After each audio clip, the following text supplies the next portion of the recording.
In this video help, what we're going to do is we're going to cover the component materials portal.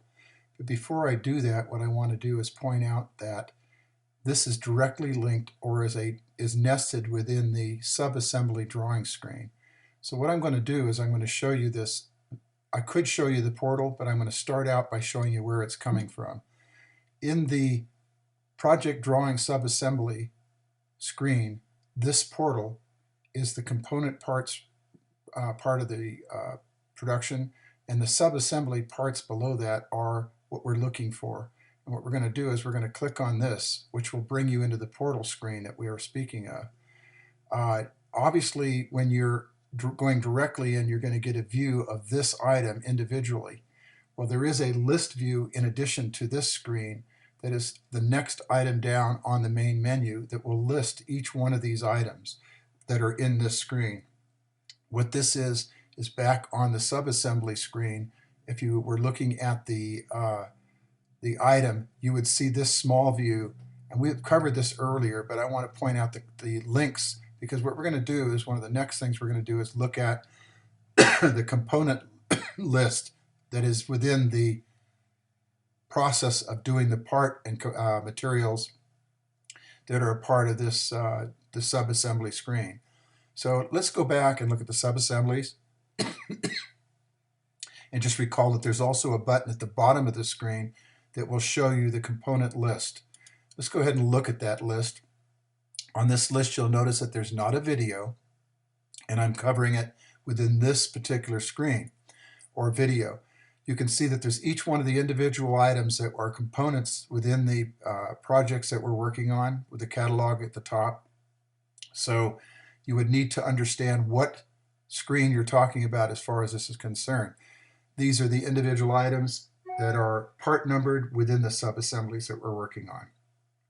The lower level assembly drawing is the key to which ones you're going to actually be working with and what the items are that you want to find within the drawing package. So if you did a search and you were looking for the engine mounts or the bolts for the engine mount that are coupled with the 03 drawings that you're looking at here, you could look at the 03 drawing set and then get those pictures, and here you see the engine mount or the bolts that actually bolt that in. Includes the quantity and a narrative about the item, and you'll find in most cases you could even add in the narrative some additional information about where it's coming from. And of course, this is the things about part notes as far as where they're installed, what other issues and quality steps that are required if you're installing this item. And this is all within the actual subassembly drawing area. This would take you back to the component. This would take you back to the subassembly. And then if you needed to look at the top level drawing, this would take you back to the top level drawing. So let's go back out to the main menu really quick. And this would be the component part or material portal. And if I click on that, you can see it brings us back to this last location where we were at in the list view. So the last record that was being clicked on is the one that it's going to open to when you do that particular selection. So that being said, you can also jump through and do next and previous, or in this screen, recall that these are all available fields in the individual record that you can perform a find on to find a specific item. And you'll see at this level, of course, that it does have the top level part, lower assembly number rather, and to the parent or catalog number. If you needed to go back to the catalog from here, you could click on it and you could see that it would show you that record and the information that you're looking for based on the drawing number, or the subassembly down here and the actual task that's being performed.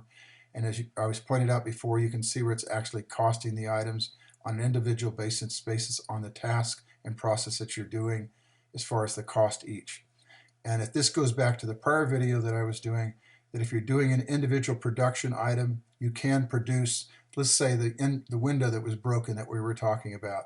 You could provide the drawing to the shop, have them build the individual item and all the parts that are required to make that item, and cost it as a separate component for the client to purchase if it's a repair or whatever, as far as one of the items on the product at the top level with the cabin cruiser.